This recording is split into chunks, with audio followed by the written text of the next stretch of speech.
ہاں جی، آپ کا مسئلہ حل ہوا ہے کہ نہیں؟ سائرہ کامران اور ان کی 2 بہنیں وراثت میں اپنا حق تلاش کر رہی ہیں۔ ان کا دعویٰ ہے کہ ان کے بھائی والد کے بنائے کاروبار سے منافع کما رہے ہیں، لیکن بہنوں کو ان کا حصہ دینے سے انکاری ہیں۔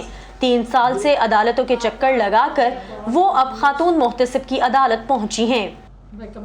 گھر میں اگر سولو ہوتے تو ہمیں یہاں کے باہر نکلنے کا کسی کو کوئی شوق نہیں ہوتا اپنے گھر سے۔ یہ ایبٹ آباد میں ہے، میری سسٹر اتنی دور سے آئی ہیں وہاں سے، میں یہاں پہ ہوتی ہوں، ایک کینیڈا میں ہے۔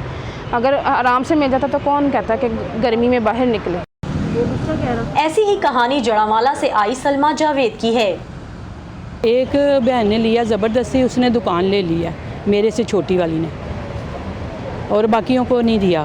وہ بھی مجھے بھی یہی کہتی کہ نہ لو بھائی چھوٹ جاتے ہیں، حالانکہ باپ کی جائیداد ہے۔ یہ بھی نہیں ہے کہ اس کی جائیداد سے حصہ مانگتے ہیں، پھر بھی نہیں دے رہا۔ یہ ان لاکھوں پاکستانی خواتین میں شامل ہیں جنہیں مذہب اور قانون نے تو باپ کی وراثت میں حق دیا ہے، لیکن رشتہ داروں نے نہیں، مگر انہیں امید ہے کہ خاتون محتسب کی عدالت میں بغیر وکیل اور فیس کے ان کا مسئلہ حل ہو جائے گا، جہاں اس سال مئی سے enforcement of women property right act 2021 کے تحت خواتین کے وراثتی مسائل سے متعلق کیسز کی سنوائی ہو رہی ہے۔ اس میں ہم تھوڑا سا ٹائم دیتے ہیں لوگوں کو، کیونکہ ہم کوشش یہ نہیں کرتے کہ جی ان کو ڈسپوزیس کرا دیں اور یہ کریں کہ جی اس کے گھر کو نیلام کرا دیں، لیکن وراثت کا حق جو خاتون کا ہے، جو اس کے پیرنٹ کی پراپرٹی تھی، تو اس میں اس کا رائٹ بنتا ہے، چاہے وہ کچھ سرسائی کا ہو، کچھ چند اسکیئر فٹس کا ہو، تو اس میں ہم یہ کرتے ہیں کہ ان لوگوں کو کہتے ہیں ان کو کمپنسیٹ کر دیں۔ جائیداد میں حصے اور ملکیت کے حقوق سے متعلق کام کرنے والی بین الاقوامی تنظیم IPRI کی تازہ ترین رپورٹ کے مطابق خواتین کو جائیداد میں حصہ دینے کے حوالے سے پاکستان 129 ممالک میں 116ویں نمبر پر ہے۔ خاتون محتسب پنجاب کی عدالت میں اب تک 250 کیسز رجسٹر کرائے جا چکے ہیں۔ مقدمے کا فیصلہ 2 ماہ میں سنا دیا جاتا ہے۔ پراپرٹی سے متعلقہ ہمارے پاس جو اختیار ہے کہ ہم کوئی بھی ڈیسیجن جو پاس کرتے ہیں ڈاکومنٹس پورے ہونے کے بعد اور انکوائر کرنے کے بعد، اور اس کو ہم DC متعلقہ کسی بھی DC کو بھیجتے ہیں جو بھی اس ڈسٹرکٹ کا ہوتا ہے، تو وہ ایسا DC کی آگے ذمہ داری ہوتی ہے کہ اس کے اوپر امپلیمنٹ کرائے۔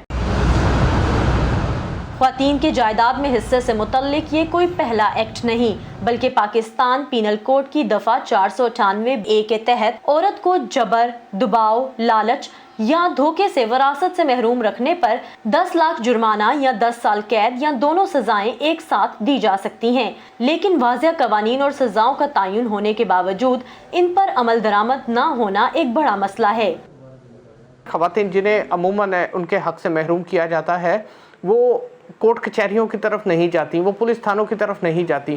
ان کے لیے ضروری تھا کہ ایک ایسا پلیٹ فارم مہیا کیا جائے جو انہیں یہ لگے کہ یہ بالکل پولیس، عدالت اور روایتی جو ادارے ہیں ان سے ہٹ کر ہے، یہاں پر ان کو رسپیکٹ ملے گی۔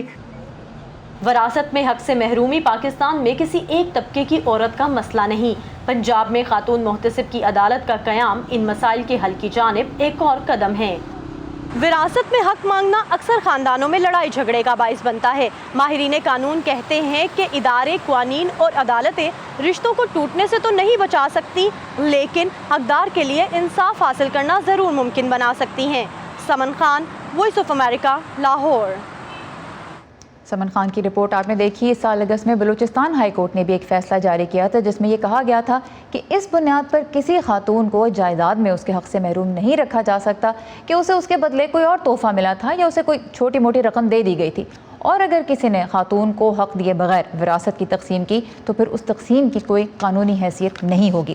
اسی موضوع پہ ہم مزید بات کریں گے لاہور ہائی کورٹ کی وکیل ندا علی سے، جو کہ خواتین کی قانونی مدد کرنے والے ادارے AGHS جو لاہور میں واقع ہے اس کے لیگل ایڈ سیل کی ایگزیکٹو ڈائریکٹر ہیں۔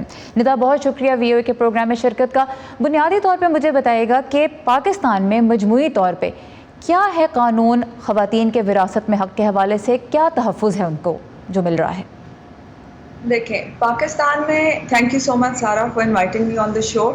وراثت کا جو قانون ہے وہ اسٹرانگ ہے، پروسیجرز بھی اسٹرانگ ہے، کورٹس ایکسیسیبل ہے، آپ کو آپ کا وراثتی حق آپ کے پرسنل فیتھ کے مطابق ملتا ہے کہ آپ شیعہ ہیں یا سنی ہیں۔ قانون کے میں کوئی کمی پیشی نہیں ہے، ہاں پروسیجر میں ہے، لیکن ہر عورت کا حق بنتا ہے کہ وہ اپنے رائٹ کے لیے کورٹ جائے۔ ہمارا مسئلہ قانون کا نہیں ہے، ہمارا معاشرتی سوچ کا ہے۔ ہماری معاشرتی سوچ ایسی ہے جو کہ ریکگنائز نہیں کرتی کہ عورتوں کو ان کا وراثت کا حق دیا جائے، جو کہ ایک سوشل ایشو ہے۔ نہ عورتوں کے پاس انفارمیشن ہوتی ہے کہ ان کا حق بنتا ہے، نہ ان کے پاس سوشل سٹرکچر ہے ایکسیس کرنے کا، اپنی قانونی مدد حاصل کرنے کا، اور سب سے زیادہ جو موسٹ امپورٹنٹ چیز ہے کہ ڈپینڈنسی ہے، موبلٹی نہیں ہے۔ عورتیں اگر چاہیں بھی، ان کو پتہ بھی ہے کہ ان کا وراثتی حق بنتا ہے، تو وہ حق کیسے لیں گی؟ ان کی ڈپینڈنسی اور موبلٹی ان کے مرد حضرات پہ ڈپینڈنٹ ہوتی ہے۔ تو بٹوین لیک آف انفارمیشن، جو لیگل لٹریسی نہیں ہے، اور ڈپینڈنسی کے بیچ میں بہت ساری عورتیں جو ہے وہ یہ حق اپنا لے نہیں پاتی، اس کو پرسو نہیں کر سکتی۔ ٹھیک، تو یعنی ایک طرح سے یہ ہے کہ اگر والدین یا گھر میں ہی اس بارے میں بات کی جائے اور اس بارے میں خواتین کو، بچیوں کو بتایا جائے کہ آپ کا کیا حق ہے، کس طرح سے اس کو گارنٹی کیا جا سکتا ہے، یہ اس گفتگو کا آغاز ایک طرح سے گھر میں ہونا جو ہے وہ بنتا ہے۔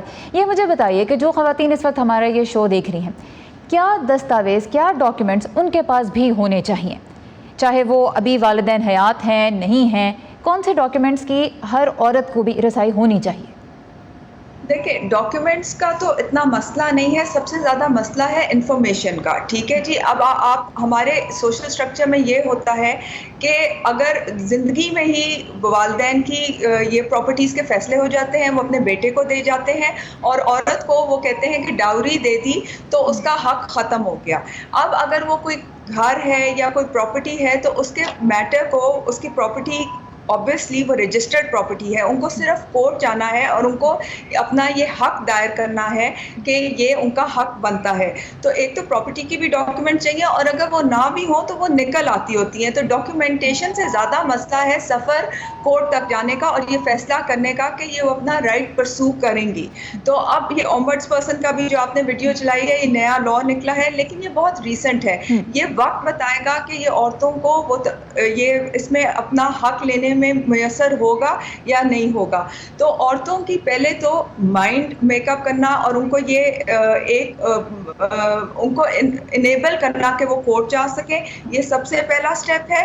دوسرا سٹیپ ہے کہ جو ڈاکیومنٹیشن ہے وہ تو ویسے بھی نکل آتی ہے، ان کو اپنا وراثت کا حق دائر کرنا چاہیے، جو بھی ان کے پاس جتنی بھی لمیٹڈ ہے۔ اچھا، یہ مجھے بتائیے، آپ نے جس طرح سے کہا، اور یہ ایک میرے خیال میں خوش آئند بات ہے کہ ڈاکیومنٹ آپ کے پاس اگر نہیں بھی ہے تب بھی آپ کو آپ کا حق عدالت کے ذریعے مل سکتا ہے، لیکن ہم جانتے ہیں کہ یہ حق لینے میں سالوں لگ جاتے ہیں، دہائیاں لگ جاتی ہیں۔ اس کی کیا وجہ ہے؟ کیونکہ جب آپ کہتی ہیں قانون بھی ہے، عدالتیں ہیں، تحفظ ہے، لیکن پھر بھی حق تو ملنے میں بہت بہت لمبا عرصہ لگ جاتا ہے۔ بالکل، دیکھیں، کورٹ جانا تو ایک پہلا سٹیپ ہے۔ اب کورٹ میں ہمارا جو کورٹ سسٹم ہے وہ انکلائنڈ ہے ٹورڈز کہ وہ عورتوں کو ان کا حق دے، وہ سمپیتھیٹک بھی ہیں، اور ان کا جو ذہن بنتا ہے کورٹ کا، ان کا وہ چاہتے ہیں کہ عورتوں کو ان کا شرعی حق دیا جائے۔ لیکن ہمارا جو لیگل جسٹس سسٹم ہے وہ اتنا انیپٹ ہے اور وہ اتنا زیادہ پروسیجرل ڈیلیز ہیں کہ اس کی وجہ سے زندگیاں گزر جاتی ہیں پراپرٹی کے کیسز میں۔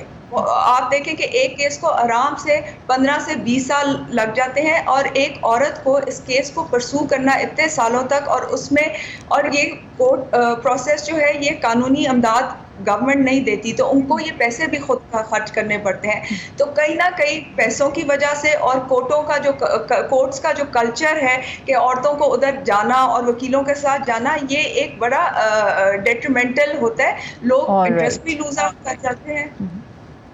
آلرائٹ، بہت شکریہ ندا علی ہمارے ساتھ تھیں، AGHS کے لیگل ایڈ سیل کی ایگزیکٹو ڈائریکٹر۔ جو معلومات آپ نے ہمیں دی ان کے لیے بہت شکریہ، اور اس سے نتیجہ یہی نکلتا ہے کہ قانون جو ہے وہ مدد کے لیے موجود ہے، لیکن خواتین کو جو اپنے ارد گرد کی اپنی فیملی ممبر سے یا اپنے دیگر جو احباب ہیں ان سے جس قسم کی مدد چاہیے وہ نہیں ملتی۔ اگر وہ مدد مل جائے، ان کی عدالتوں تک رسائی ممکن ہو جائے، تو پھر انصاف ملنا جو ہے وہ کسی حد تک ممکن ہو سکتا ہے۔ بہت شکریہ ندا علی۔